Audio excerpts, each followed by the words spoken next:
Well, 50 years ago, I don't think anyone would have predicted that Abu Dhabi would be either the capital of capital or the capital of a global connectivity revolution. But ever since ancient times, even imperial expansion, global connectivity actually has very local origins. So let's look for a minute at how we got to where we are today with Abu Dhabi's position as a central hub in global infrastructure and what we can learn, infer, and how we can position ourselves for that global connectivity revolution.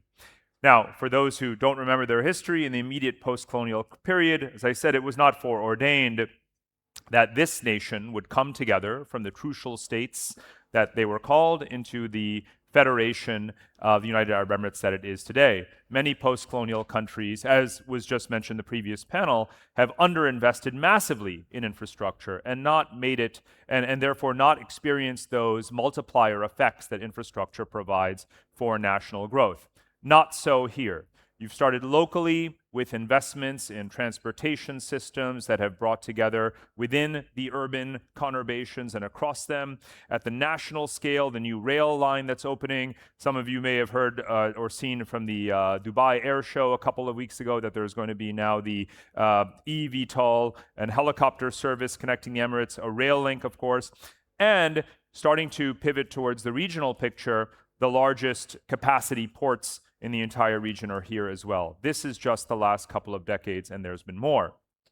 Now let's go out from the local and national level to the regional level and focus not only on the infrastructure investments that this country has made outward that have been so stabilizing, as we know in the news, everything from investments in the traumatized countries that have suffered from civil war and conflict in the last couple of decades, to the capital investments being made in very populous nearby countries such as Egypt, and harnessing the demographic potential, because at the same time that this country has risen and that the energy markets have provided such a huge fiscal balance sheet for the country, you've had a youth bulge across the Arab world.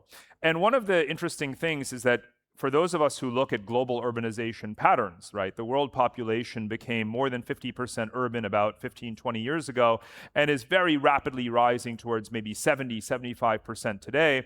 There'll be a time in our lifetimes when more or less the entire world population is going to live in a city of some size. But that has always been true in this particular region. The Arab world, given the desert landscapes, has actually the most urbanized region of the planet. Second place, actually, for those who want to have some trivia, is Latin America because of the Amazon, or South America because of the Amazon rainforest and the Andean mountains. So more or less, the entire region here lives in cities. So if you think about the last thousands of years of history here and to the present, it is really about using infrastructure to link these urban oases together. And that's where the picture of the present starts to take shape. When you think about the infrastructures that have been built and need to be built, whether it is the highways and the railways and the seaports and airline corridors, and obviously power and energy transmission to link together and create what I perhaps too optimistically called about a decade ago the Pax Arabia. Not there yet, but if there's going to be a city that's going to bring about that transformation, it is most certainly this one. And now let's go to the inter-regional level. We've talked about local, national, regional, inter-regional, and this is where history really comes full circle. The world before Western colonialism is known to scholars as the period of Afro-Eurasia. Before Christopher Columbus set sail, the known world was Africa, Europe, and Asia. And so sociologists call it Afro-Eurasia. It was the entire known world economy. And the Silk Roads, whether terrestrial or maritime, stitched those regions together. Here again, 1,000 years later, we are in a world where the majority of the world economy and population is in fact represented by the Afro-Eurasian system. And of course, bolting on North American superpower, and South America too, gives you this full global picture. But in terms of the growth rates and the growing density of trade and infrastructure connectivity and investment flows, you're seeing this Afro-Eurasian system come back to life. And for everyone who's spent more than 5 minutes in the UAE, you know that this is the country that happens to be the crossroads of Africa, Europe, and Asia. What better time to be positioned as this central hub? But the most important thing you learn when you study power dynamics at the state level historically is that just being big, just having a lot of people, just having good geography doesn't mean that you're going to succeed. It doesn't mean you're going to be influential. You have to build connectivity. Connectivity is itself the pathway to power and influence. There are plenty of large countries in the world that are ignored, that are bypassed. But small countries can punch way above their weight if they are drivers of connectivity investments. And so now let me pivot for a moment. We're transitioning towards a world in which, if I ask you to close your eyes and envision a map of the world, two things will probably come to mind. The first is a map of natural geography, just blue for the oceans and brown for the deserts and green for the forests, or a political map in which you just a priori posit the world is naturally divided, or that the division into political states is natural. But the world we're really heading into, the world we literally already live in today, is not the world of just natural geography or just political geography. It's the world of what is called functional geography. The world that we have built, the world that we are building all the time through this massive infrastructure investment. And this map of functional geography is what we're going to explore today in a bit more detail. So infrastructure breaks down into the categories that we are celebrating here in this pavilion and in this summit: transportation, energy, and communications. I genuinely liken them to the functions of the systems in our human physiology. Right? Transportation is the skeletal system, energy is the vascular system, and communication is the nervous system. And in all of these three categories of infrastructure, we are witnessing the kind of CapEx super cycle as we haven't seen in history. But we are standing on the shoulders of historical giants in terms of eras. About 100 plus years ago, when coming into and out of the First World War, when the United States was the world's largest economy, and piggybacking on the Industrial Revolution and having expanded from coast to coast, the US was the dominant player in building out infrastructure on its own continent. Then, when you fast forward to World War II, military Keynesianism, the German Wirtschaftswunder, the need to resurrect continental European economies. And then you had decades later in the Cold War period, but with the expansion of global capitalism, the rise of the Asian tiger economies, and after that, of course, modern China.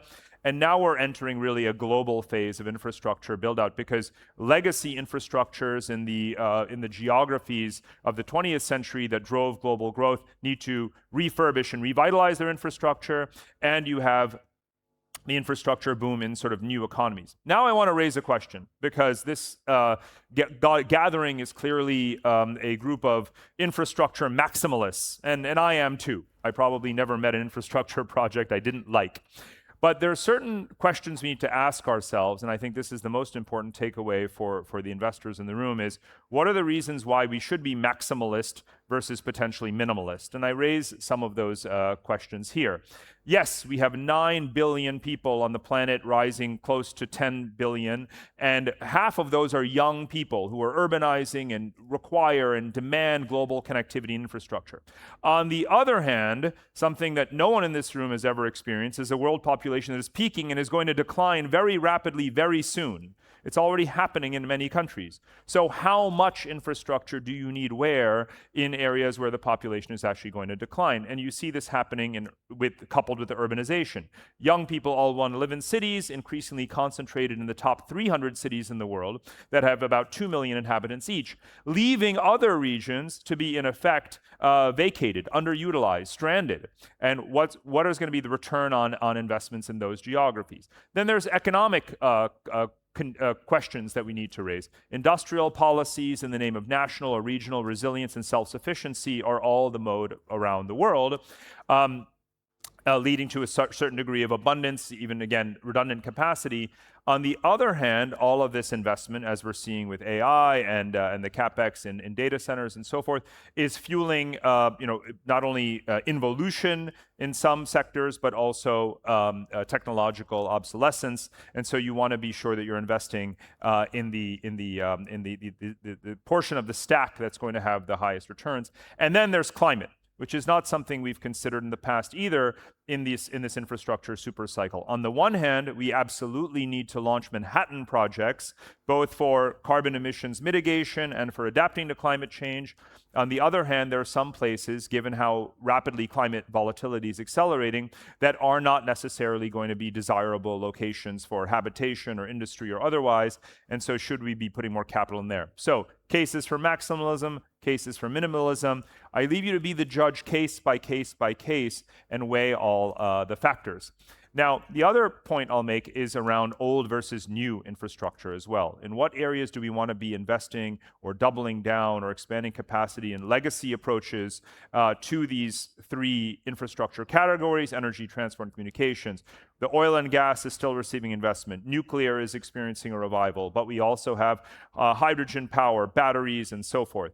In transport, traditional automotive, albeit electric vehicles, and now maglev trains, hyperloops, and so forth, and communications infrastructure, which is also experiencing a quantum leap in the type of asset, the type of technology. What's very important, and maybe we take it for granted in this room, is that whereas historically the public sector has been such a big driver of infrastructure investment, now we see the private sector being a huge leader at the cutting edge and laying out the capital in all of these categories. And that's very exciting. Not only, of course, doing it alone, but together. Final couple of points as the clock runs down is migration. I mentioned that we're reaching peak humanity, the maximum number of people who will ever live simultaneously in the world, and they are migrating towards urban environments and cities, and we face competitive economic dynamics as well as climate stress.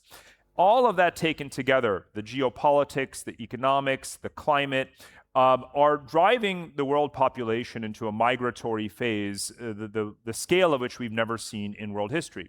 Now, if I didn't show you this slide and I said, let's talk about migration, everyone would say, well, it's a four-letter word, right? Countries are putting up barriers, walls, and xenophobia is the norm in many places. That may be true. At the same time, remember this slide. This is the net flow in the past 25 years of interregional migration around the world. And again, we have never seen anything like it in the world. And whatever political cycle some countries are in right now is probably not going to be as powerful a force as the ultimate, most powerful driver in history, which is just supply and demand. Right? The supply of young people willing to work in economies that face labor shortages and the demand for them. And I believe that migration is going to continue, and therefore, the best way to understand where you want to invest in infrastructure is actually to follow the people as they vote with their feet. If I had to reduce the complexity of the world to maybe just one signal that to determine which countries are going to succeed and fail in the future, I would say follow where young people are moving. That might just be a great place to end. It brings us full circle to this country, the fastest growing population of any state in the history of the world. Because when I began this story 5 decades ago, the population was about 200,000 people. Today it's 12 million. No other place has grown 60x in population. So in sum, I join you all in being an infrastructure maximalist. I actually believe this is projection I made more than a decade ago, said, what if we were to invest much more, perhaps double, in connection than we do in division, right? It would result in a picture where we devote that $7 or $8 trillion a year. $1 trillion of infrastructure investment for every billion people in the world is the benchmark we should set for ourselves. And if we do that, this connectivity revolution is going to be positive for the entire world. Thank you very much.